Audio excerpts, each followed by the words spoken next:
Bueno, buenas tardes. Hoy nos toca el desarrollo de la unidad 18, cuyo contenido trata sobre las garantías reales. Esto es, la hipoteca, la anticresis y la prenda, tomando como orden el mismo que dispone al efecto el Código Civil y Comercial de la Nación. Si bien el contenido de la unidad número 17 del programa de estudio tiene cuestiones vinculadas o comunes justamente a las garantías reales, yo me he permitido simplemente en forma de introducción destacar algunos de los artículos más relevantes, si se quieren, en relación a lo que a la temática de las garantías reales en particular se trata, sin perjuicio de lo cual son todos lógicamente importantes, pero, les repito, es solamente a forma o a modo de introducción. Y en virtud de ello, justamente destaco los artículos de convencionalidad, accesoriedad, crédito garantizable, indivisibilidad, especialidad en cuanto al objeto y especialidad en cuanto al crédito, y también la cuestión vinculada con la cancelación del gravamen, simplemente para que en un mismo documento, a medida que vayan viendo los caracteres o las cuestiones que están vinculadas con las garantías en particular, puedan, en un mismo documento, les reitero, poder encontrar los artículos principales sobre los cuales vamos a hablar el día de hoy, le resulte por ahí más práctico, más fácil o más pedagógico, si se quiere. Adelantándoles desde ya que el código en general, pero en particular en esta cuestión, es bastante pedagógico y bastante sencillo y práctico. Pero bueno, adentrémonos entonces en lo que tiene que ver la cuestión de las garantías reales en particular. Y la primera de estas, o la primera que trata el código, al cual le dispensa solamente 7 artículos para su tratamiento, es la hipoteca. Dice el artículo 2205 del Código Civil y Comercial. La hipoteca es el derecho real de garantía que recae sobre uno o más inmuebles individualizados, que continúan en poder del constituyente y que otorga al acreedor, ante el incumplimiento del deudor, las facultades de persecución y preferencia para cobrar sobre su producido el crédito garantizado.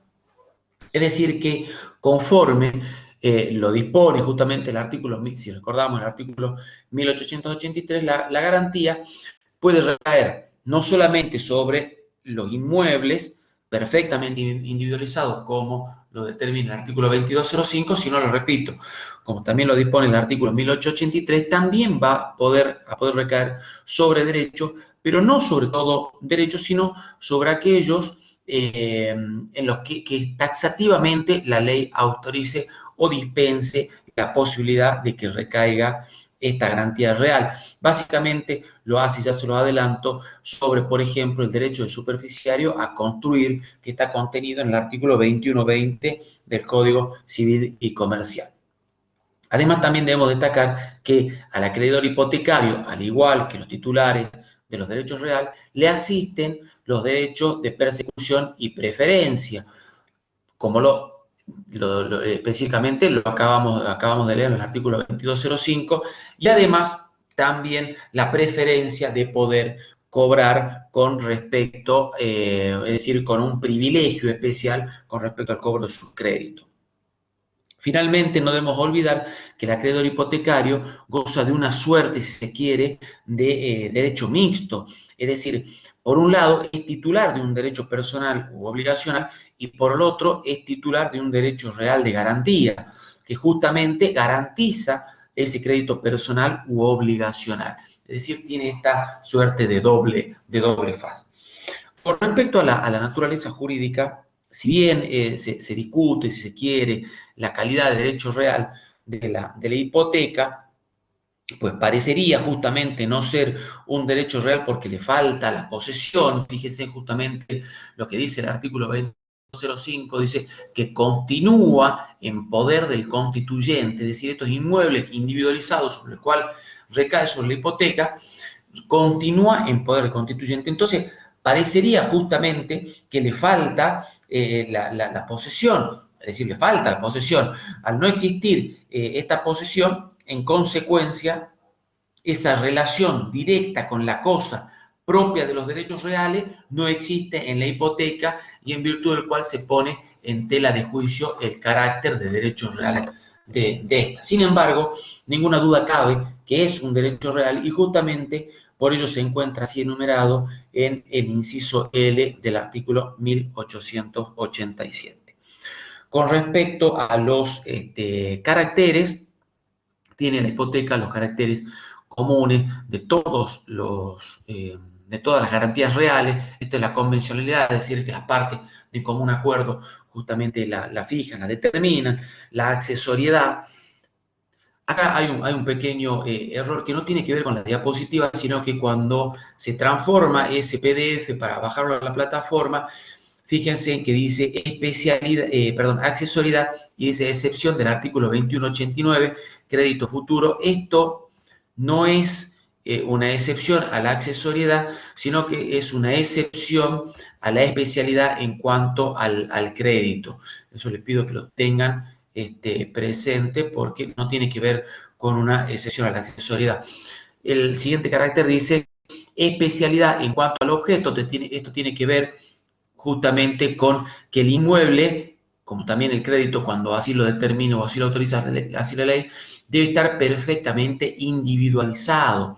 Debe, como lo traduzco yo, lo transcribo en el artículo 2209, debe establecerse perfectamente la ubicación del inmueble, las medidas perimetrales, la superficie colindante y los datos de registración.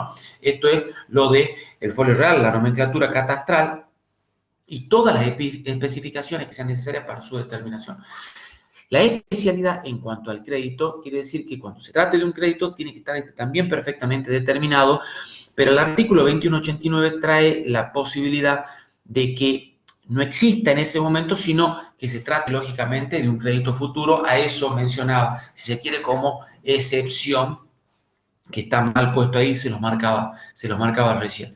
La indivisibilidad, lógicamente, marca la posibilidad de que no puede dividirse o separarse, pero este es un carácter natural en la hipoteca porque las partes también pueden convenir que a medida que se vaya cumpliendo con esa obligación o ese crédito, vaya reduciéndose la hipoteca en ese mismo porcentaje, o bueno, lo pueden acordar las partes de acuerdo a ese principio de libertad en cuanto a la disponibilidad de las partes en el aspecto de la indivisibilidad.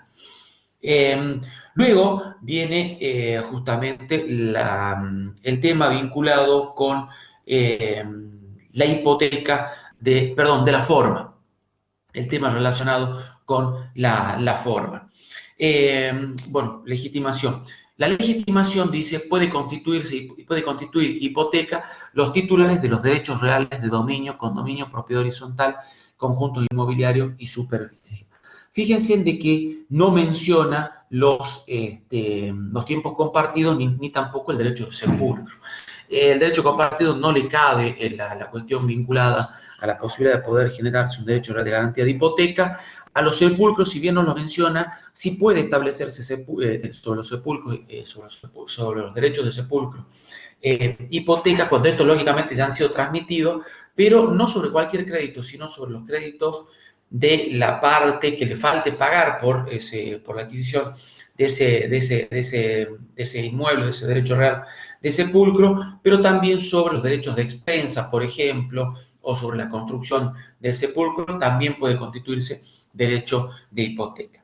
Les mencionaba recién la hipoteca sobre la parte indivisa. El artículo 2207 dice, un condominio puede hipotecar la cosa por su parte indivisa. Es decir, que existe la posibilidad de que pueda hacerse entonces la hipoteca o pueda un condominio hipotecar su parte indivisa. Luego de continuar el 2207 diciendo, el acreedor hipotecario puede ejecutar la parte indivisa sin esperar el resultado de la partición.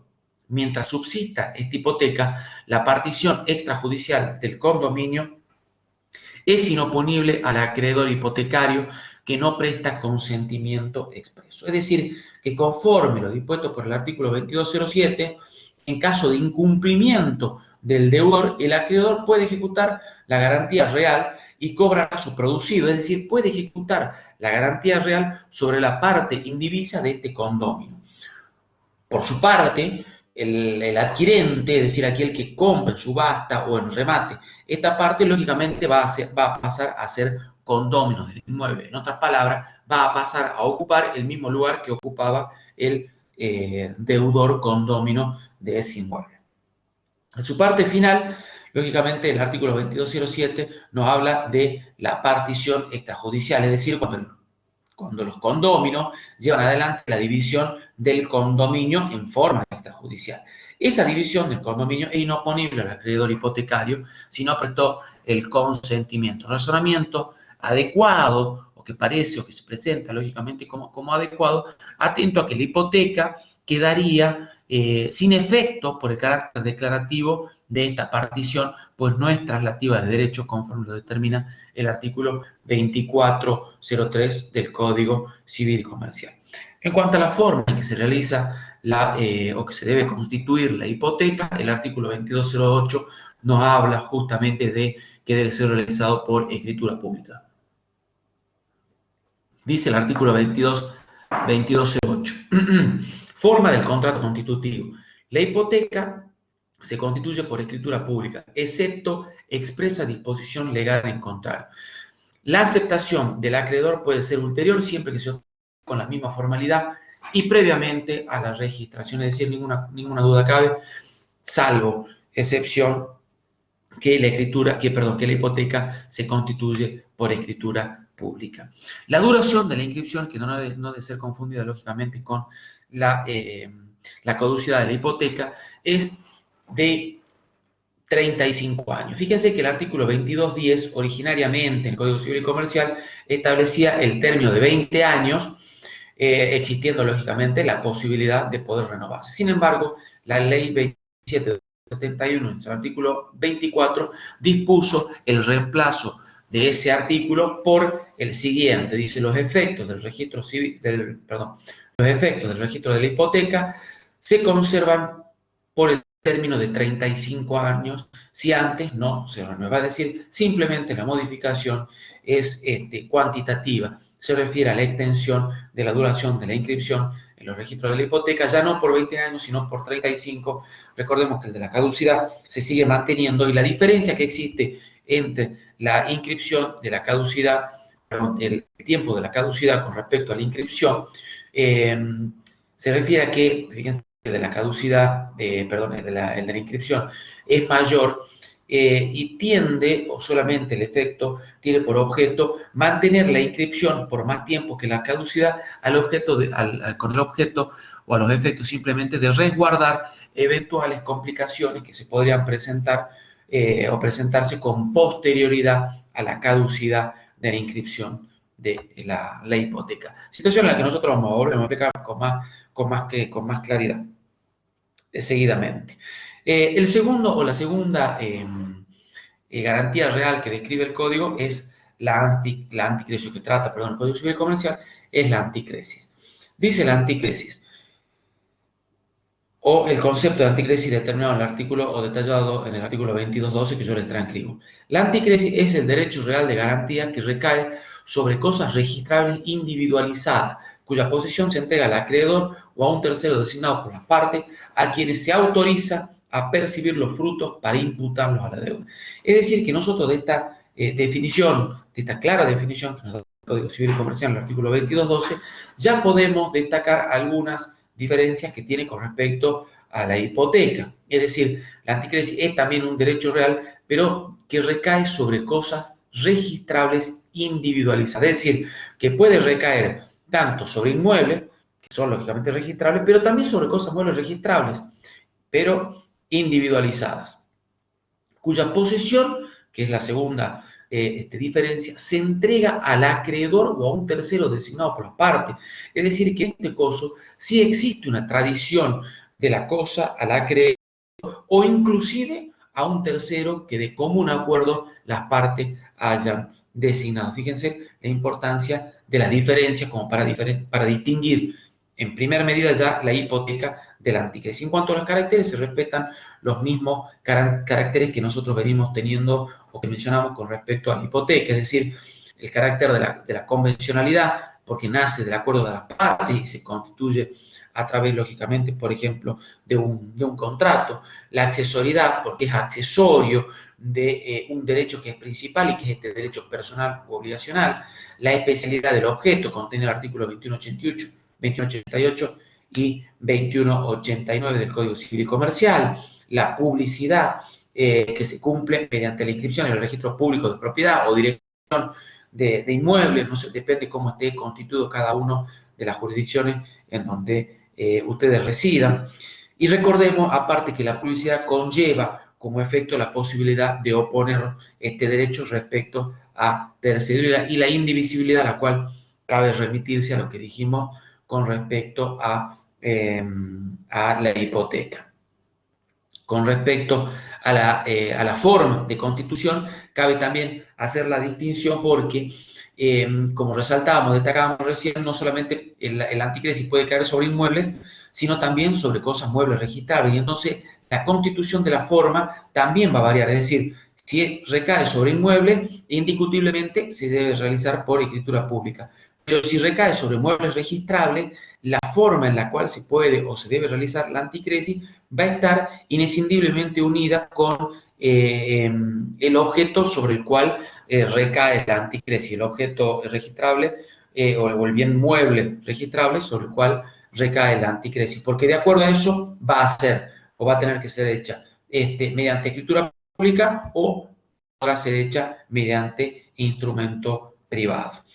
La legitimación, bueno, lo transcribo en el artículo 22.13, dice que pueden constituirse anticresis los titulares de los derechos reales de dominio, condominio, propiedad horizontal, superficie y usufructo. Cabe hacer la salvedad que no menciona tampoco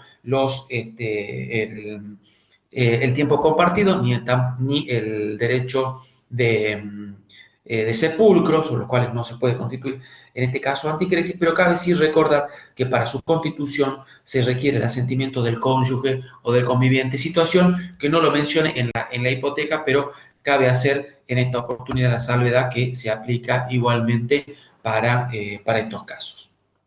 En cuanto al plazo máximo de la anticresis, el artículo 22.14 sostiene que el tiempo de la anticresis no puede exceder de 10 años para cosas inmuebles y de 5 para cosas muebles registrables. Si el constituyente es titular de un derecho real o de duración menor, la anticresis se acaba con su titularidad.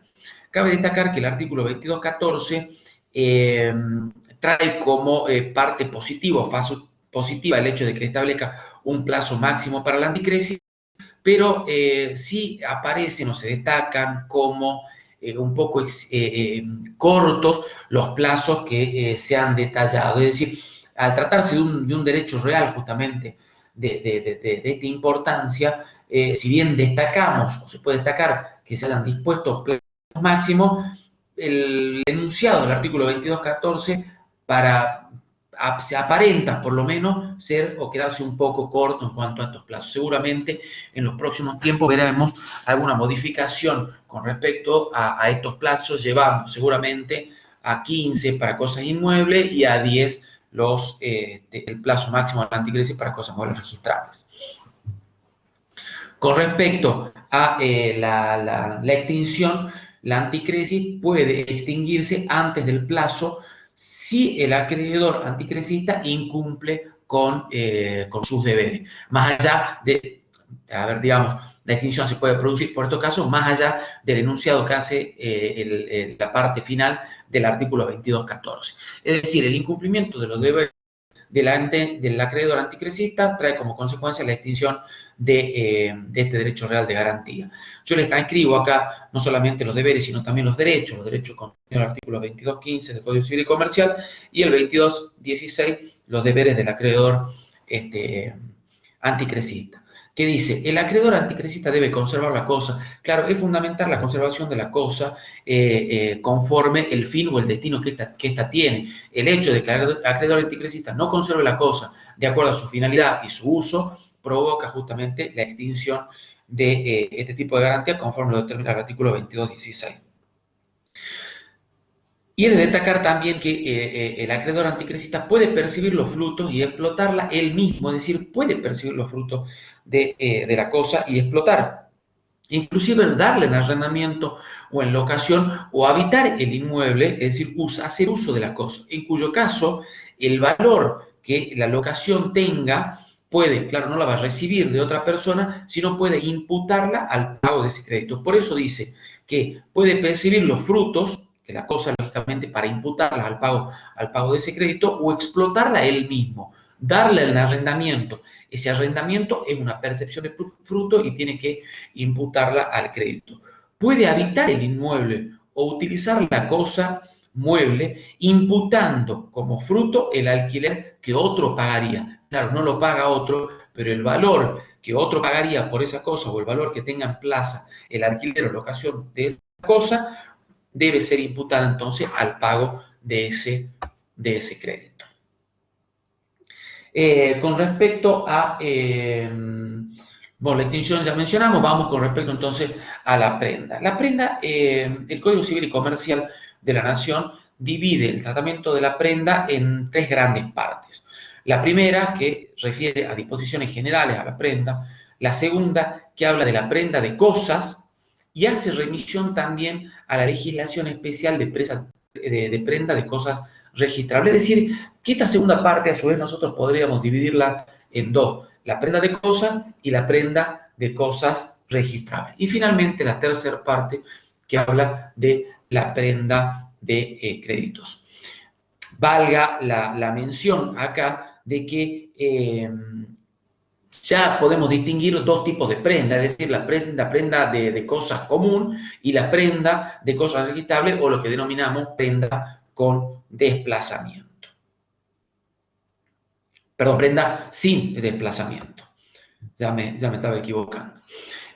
Disposiciones generales, que sería la primera parte de la cuestión contenida en relación a las prendas del Código Civil y Comercial. Dice: la prenda es el derecho real de garantía sobre cosas muebles no registrables o créditos instrumentados. Se constituye por el dueño o la totalidad de los copropietarios por contrato formalizado de instrumento público o privado y tradición al acreedor prendario o a un tercero designado por las partes. Fíjense que ya la prenda se distingue justamente de la hipoteca y de la anticresis a partir de hechos que el mismo concepto dado por el 2219 ya nos destaca. Dice: sobre cosas muebles no registrables. Ya sobre la hipoteca dijimos que recae solamente sobre inmuebles, con lo cual ya hace una diferencia, y sobre la anticresis dijimos que eran cosas muebles registrables. Acá pueden tratarse de cosas muebles no registrables o créditos instrumentados. Claro, es que la prenda, en este caso, que es una prenda lógicamente con desplazamiento, puede caer sobre cualquier cosa mueble no registrable o sobre créditos instrumentados. ¿Por qué sobre créditos? ¿Por qué los créditos instrumentados? Claro, este tipo de prenda requiere inexorablemente la tradición, la entrega de la cosa, ya sea al acreedor o a un tercero que las partes hayan designado. Y en el caso de crédito debe estar perfectamente instrumentado, porque el instrumento es justamente el elemento que se le va a entregar al acreedor o al tercero. Y por eso el crédito o la condición para que recaiga la prenda sobre es que el crédito esté justamente instrumentado.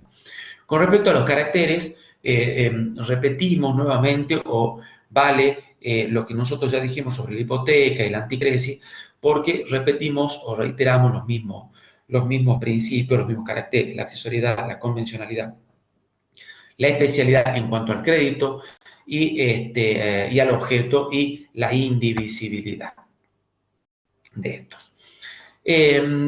Siguiendo, lógicamente, con la prenda con registro, esta tiene un artículo que es justamente el 2220, que nos va a remitir a la legislación especial. Pero le damos lectura. Dice: puede constituirse prenda con registro, a diferencia de la anterior, para asegurar el pago de una suma de dinero o el cumplimiento de cualquier clase de obligaciones.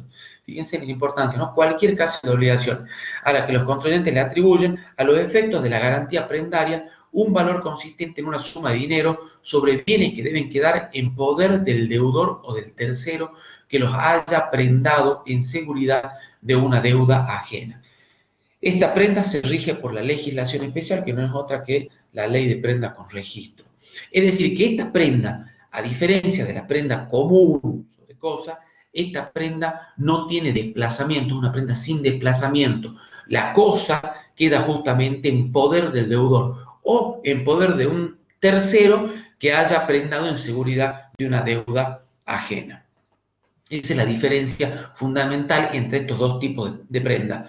Una tiene desplazamiento y la otra no tiene desplazamiento. Entonces, es decir, tenemos una prenda, si se quiere, sin registro y otra prenda con registro o sin desplazamiento. Que cabe los caracteres también para ambos tipos de prenda. La accesoriedad, la convencionalidad, la especialidad en cuanto al objeto, el crédito y la indivisibilidad cabe para ambos tipos de prenda.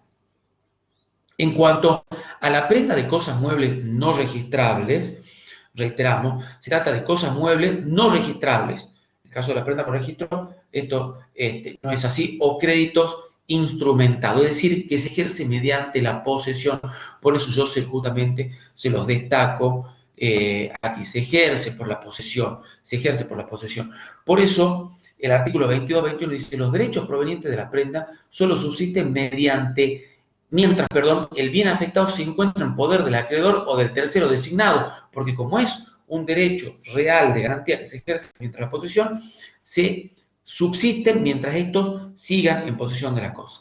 Se reputa que el acreedor o tercero continúan en posesión de la prenda cuando media pérdida o sustracción de ella o hubiera sido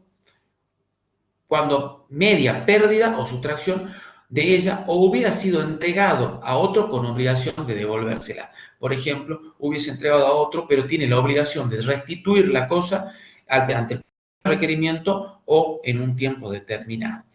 Si el acreedor, y esto viene con relación a lo que mencionábamos recién del artículo 22-21, si el acreedor pierde la posesión de la cosa, puede recuperarla de quien la tiene en su poder, sin exceptuar al propio constituyente de la prenda. Es decir, cualquiera que haya sustraído la cosa que era objeto de la prenda, cualquiera, inclusive el mismo que la haya entregado en el carácter de prenda, puede entonces perseguir la cosa y pedir la restitución de la cosa.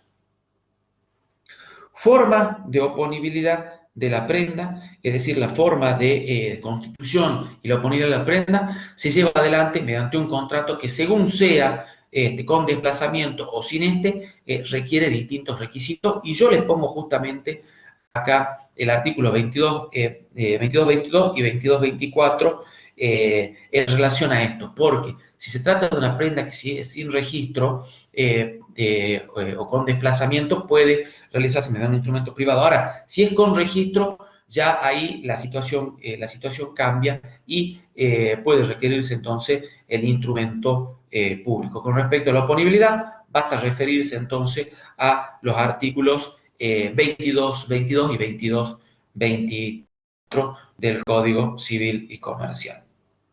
Con la ejecución, exactamente también. Es decir, con respecto a la ejecución del 22-29, que ya les dejo la lectura para ustedes, simplemente lo que cabe hacer mención es justamente que ante el incumplimiento del acreedor del deudor de ese crédito o de esa obligación que la tiene como principal, el acreedor tiene la facultad de solicitar la venta en subasta pública como forma de hacer efectiva justamente esa garantía real, conforme lo van a leer ustedes en este extenso artículo 22-29.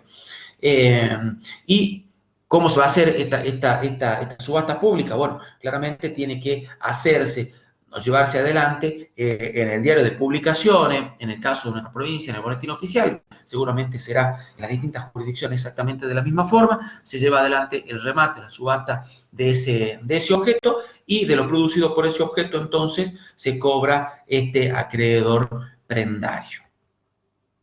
El proceso en el cual generalmente se llevan adelante es un proceso de tipo ejecutivo. Y la extinción de la prenda, esta con desplazamiento, es el cumplimiento del pago, o bien si la cosa se extingue o es puesta fuera fuera del comercio. Es decir, si la cosa pasa a estar fuera del comercio, lógicamente la prenda va a pasar a extinguirse. Con respecto, bueno, los créditos instrumentados ya los explicamos, y la Constitución, en este caso dice la prenda, de acuerdo a lo que dispone el artículo 2233 de la Constitución, la prenda de crédito se constituye cuando se notifica la existencia del contrato al deudor del crédito prenda, es decir, se requiere o se necesita esa